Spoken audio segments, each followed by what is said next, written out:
Армысың қызық? Сұрақты жөндеп қойың керек. Тәңір дін дегеннің не екенін білмейсің. Тәңір ол дін. Религия деп аударылмайды. Вера деп аударылмайды. Иман деп аударылмайды. Ол дін, столб, основа. Қазақтың дін діңгегі 20 ел 3 дере. Қазақтың болмысын құратын 20 елі 3 дересі қазақтың дін діңгегі. Тәңірі.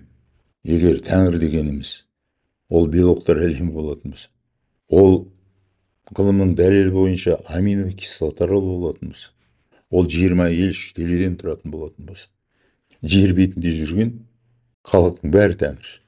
Содан жаратылған, соның заңдылығымен өмір сүреді. Ислам ол имани жол, ол вера, ол религия.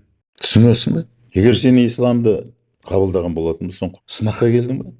Сынаққа келдің бе ана жақтан? Екеуақ болып келдің, бір әйел, бір еркек болып.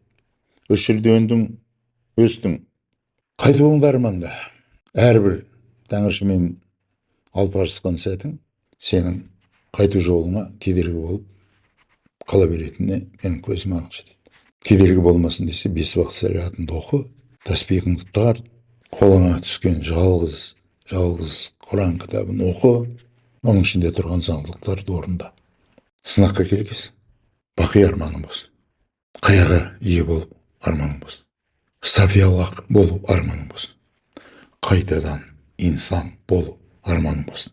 Сол жаққа барғанда ұрпақ көретін башарлық болу арманың болсын. Біз кітап алмағандар, кітапты өзіміз жазатындар, ой қорыта білетіндер, осы жерде қаламыз.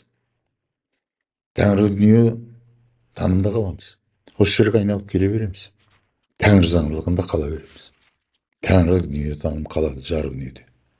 Неге соңғы белоктар әлемі? Түсінбедің бе? Түсінбей қалған. Ешқандай кінә жоқ ада. Сау бол.